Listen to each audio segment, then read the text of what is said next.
आपको देंगे कि इलेक्शन कमीशन का फैसला पेशावर हाईकोर्ट ने मुअत्तल करते हुए पीटीआई को बल्ला एक दफा फिर अलॉट कर दिया है। अदालत ने इलेक्शन कमीशन का सर्टिफिकेट कैंसिल कर दिया। पेशावर हाईकोर्ट ने इलेक्शन कमीशन का फैसला मुअत्तल कर लिया है। पेशावर हाईकोर्ट पीटीआई इंतखाबी निशान बल्ला एक मरतबा फिर बहाल कर दिया गया है। अदालत ने पीटीआई के जो दरखास्त है उसको मंजूर कर ली है। पाकिस्तान तहरीक इंसाफ को बल्ला वापस मिल गया, इंतखाबी निशान बल्ला वापस मिल गया है। पेशावर हाईकोर्ट की जानिब से महफूज किया गया फैसला सुना दिया गया है। पेशावर हाईकोर्ट ने महफूज किया था फैसला कुछ देर कबल, जिसको अब सुना दिया। पेशावर हाईकोर्ट ने अदालत ने पीटीआई की दरखास्त मंजूर कर ली है और पेशावर हाईकोर्ट ने पीटीआई इंतखाबी निशान बल्ले को बहाल कर दिया है। इस तरह से पाकिस्तान तहरीक इंसाफ के जो उम्मीदवार हैं वो निशान बल्ले के तहत ही अब इलेक्शन लड़ सकेंगे। जब से इससे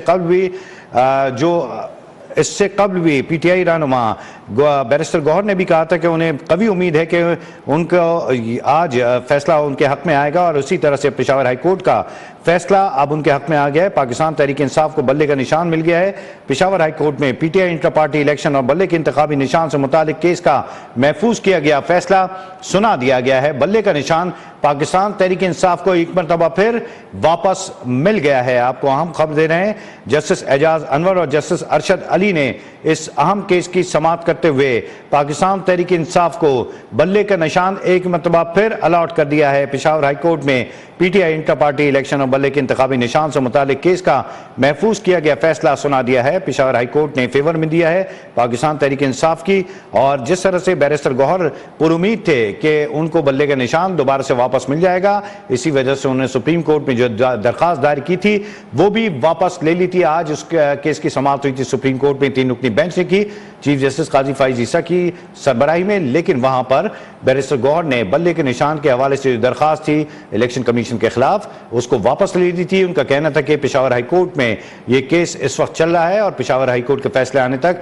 हम इत्मीनान से बैठेंगे, और बिलाखिर पेशावर हाईकोर्ट ने महफूज किया था फैसला कुछ देर कबल और अब ये फैसला सुना दिया है जिसके तहत पाकिस्तान तहरीक इंसाफ को एक मरतबा फिर बल्ले का निशान अलॉट कर दिया गया है। बल्ले का निशान पाकिस्तान तहरीक इंसाफ को मिल गया है। पेशावर हाईकोर्ट ने इलेक्शन कमीशन का फैसला मुअत्तल करते हुए बल्ले का निशान एक मरतबा फिर बहाल कर दिया है। अदालत ने इलेक्शन कमीशन के फैसले को कलअदम करार दिया है। तहरीक इंसाफ को एक मरतबा फिर बल्ला वापस मिल गया है। पीटीआई का इंतखाबी निशान बहाल कर दिया पेशावर हाईकोर्ट ने। सज्जाद मीर साहब हमारे साथ मौजूद हैं, सीनियर तजज़ियेकार। सज्जाद मीर साहब, अब तक इलेक्शन 8 फरवरी को होने जा रहे हैं, बल्ले का इंतखाब मुश्किल में पड़ गया था, पीटीआई को दोबारा से मिल गया, कैसे देखते हैं आज पेशावर हाईकोर्ट के फैसले को? इस बात की तवक्को थी कि फैसला इस तरह से ही आएगा, क्योंकि जब उन्होंने दरखास्त वापस ली थी सुप्रीम कोर्ट में तो गोया वो इस बात की तवक्को कर रहे थे कि पेशावर हाई कोर्ट का फैसला उनके हक में आ रहा है। लेकिन अब यकीनी बात है, यही लगता है कि इलेक्शन कमीशन इसके बाद सुप्रीम कोर्ट में जाएगा, और जब वो सुप्रीम कोर्ट में जाएगा तो फिर एक ज़ाहिर है कि वो एक नई सूरत पैदा होती है। पहले तो पीटीआई गई थी, अब ये जाएंगे और ये अपील होगी, ये बराह रास्त वो नहीं होगा सूरत हाल कि मुख्तलिफ लोगों की मुख्तलिफ राय हैं।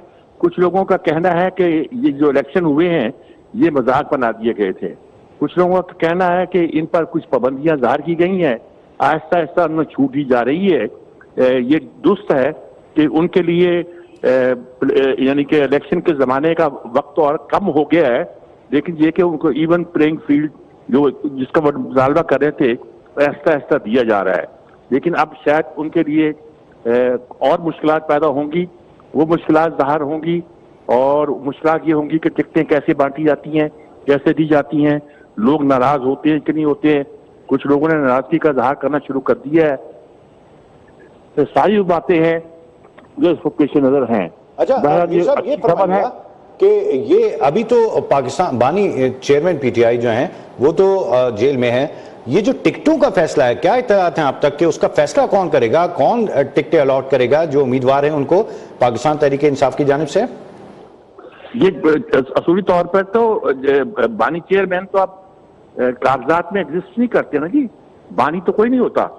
असल तो जब चेयरमैन है वो चेयरमैन ही है, और वो चेयरमैन जो है टिकटें अलॉट करने के लिए कहते हैं कि मुझे मशवरा करना है बानी चेयरमैन से।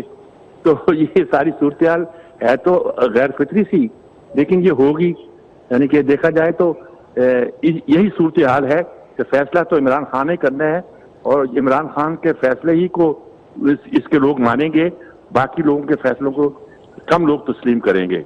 अच्छा ये फरमाइएगा कि अगर बल्ले का निशान कैंसिल हो जाता तो कोई और निशान मिलता तो क्या मुतासिर कुन था पीटीआई की अपनी पॉलिटिक्स के लिए जो अभी जारी है?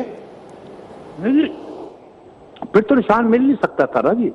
निशान लेने का मतलब होता है कि हम आपकी पार्टी को तस्लीम ही नहीं करते, आप पीटीआई के नाम पे इलेक्शन लड़ ही नहीं सकते। बल्ले का निशान वापस लेने का मतलब ये होता है असल में इनडायरेक्टली पार्टियों पे पाबंदी लगाने के दो ही तरीके होते हैं। एक तो कि एक रेफरेंस पेश किया जाए सुप्रीम कोर्ट में, जैसे कि नैब के बारे में पेश किया गया था और वो एएनपी बन गई थी बाद में, और दूसरा तरीका ये हुआ करता है। तो मेरे ख्याल में पाकिस्तान में पार्टियों पर पाबंदी लगाना जो है ना खासा मुश्किल हो गया है। एक बार जमाने में अयूब खान ने जमात इस्लामी पर पाबंदी लगाई थी, वो कोर्ट ने सुप्रीम कोर्ट ने अंडू कर दी थी। तो मेरे ख्याल में अब हमें एक इंतखाबी मरहले में से गुजरना है, और लेकिन सुप्रीम कोर्ट का एक फैसला जो है उसका भी हमें इंतजार होगा कि इसकी अपील क्या की जाती है। सही है, देखना है कि इलेक्शन कमीशन जाता है सुप्रीम कोर्ट या नहीं। अच्छा सर ये भी बता दीजिएगा, लेवल प्लेइंग फील्ड के हवाले से पीटीआई बहुत बात करती है, आप समझते हैं कि इसके बाद उनका ये जो ताना है वो अब खत्म होने जा रहा है लेवल प्लेइंग फील्ड के हवाले से? अब वो ठीक कह रहे हैं, लेवल प्लेइंग फील्ड मिलना चाहिए, लेकिन 9 मई का क्या करेंगे? 9 मई का कोई आदमी 9 मई के वाकयात करता है और उस पर अच्छा हमारे साथ